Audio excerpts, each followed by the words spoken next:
What's up, everybody? It's your boy Bronx Reef for Brock.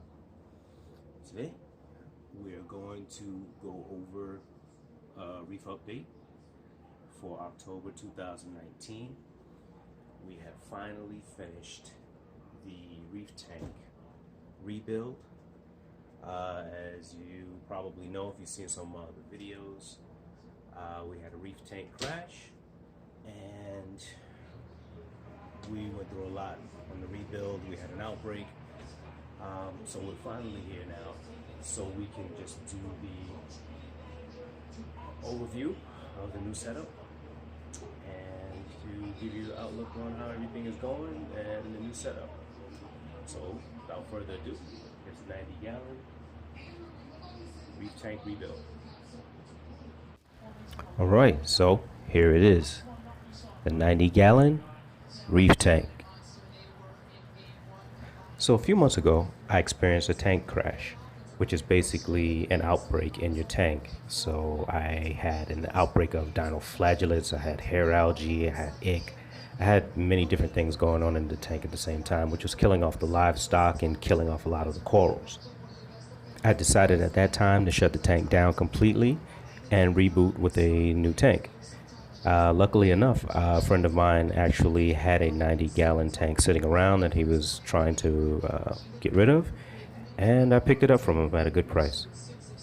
So during my little downtime in switching over to a 90-gallon tank from the 75, I was able to implement a plan that I had to add a manifold in order to expand my options later on down the line when I want to add a chiller, a couple of reactors, and a few other things possibly. During that process, I was able to quarantine my rock basically and kill off a lot of the bad bacteria and different things that was going on with the rock. I was able to kill that off, and it saved me from having to cycle the tank again because I used a lot of that rock in this 90-gallon Reef. I also got rid of a lot of the rock because I wanted to have a different aquascape to make it a much lower sort of aquascape, a different look. Other than that, the only thing I've changed in this tank, honestly, is the sand. I added new live sand to the tank to sort of help introduce that good bacteria, the new bacteria to the tank. This lower style aquascape allows more swim room for the fish, and it gives the tank a different look as opposed to just filling it up full of rock and overpowering the tank. I want it to look like a real living reef, not an overloaded tank just full of stuff and colors and just to try to impress anyone else. But I want the fish to be comfortable. I want the tank to look nice. I want good flow in the tank. Also, it helps having this gyre. I got a Jabo CP120. That gyre pump, it's my first gyre pump, and it's absolutely silent and it's wonderful. The flow around the tank is awesome thanks to the open style of the aquascape as well. This is the new Zoa garden that I started. On the left here are some blue clove polyps. They are spreading, so you have to be on top of those. You can see there's a rose bubble tip anemone. I have an acro here that's just blooming all over the place, and we have also an encrusting red Montipora. I know it looks orange here, but it is red. Here we have some candy cane coral and a couple of acans. My pride and joy is to the right here. This was a emergency project. This was a rainbow lobophilia that was dying, and I got this from Manhattan Aquariums at a reduced price. But as you can see, I got the colors coming back nicely on it. In between that crevice there is a war coral. There's a Kenya tree up top. Down here is where I was starting my Euphilia garden. There's a toxic hammer, there's a green hammer.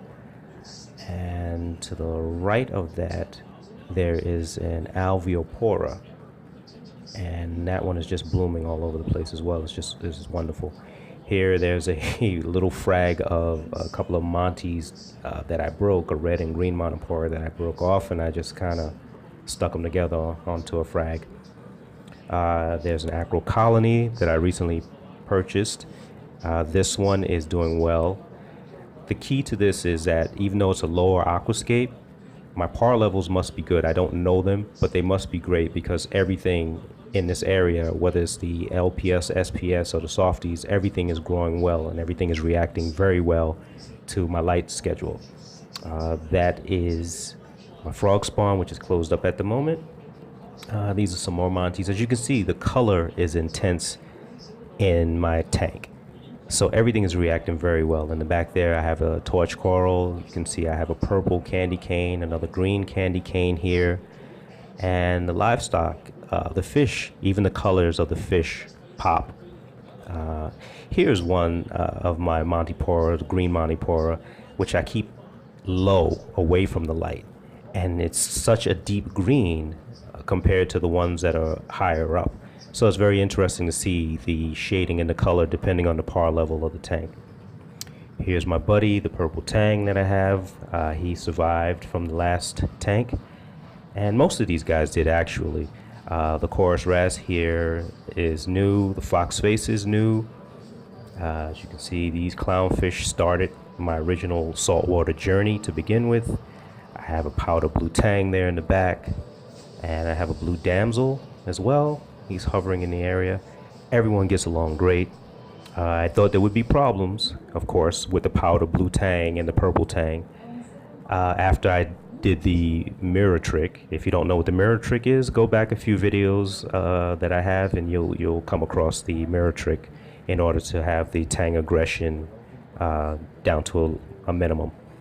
Here is the guy that's saving my sand bed, sand sifting goby.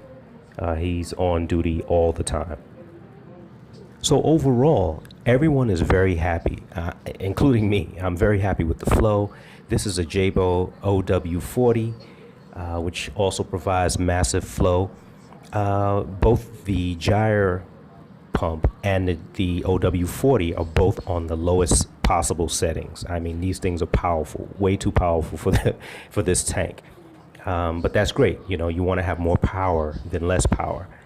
And so I believe this aquascape overall is my best aquascape in terms of flow, in terms of just overall substance and making sure that the fish are happy and making sure that it's just not an overcrowded stack of rocks. The back glass is beginning to cover with coralline algae. If you look closely, you can tell there are a lot of nutrients in my tank. I do overfeed, but I do that on purpose because I do export a lot of the nutrients, you know, so I make sure that I'm on top of my exporting game when it comes to cleaning my tank and the overall maintenance of my tank.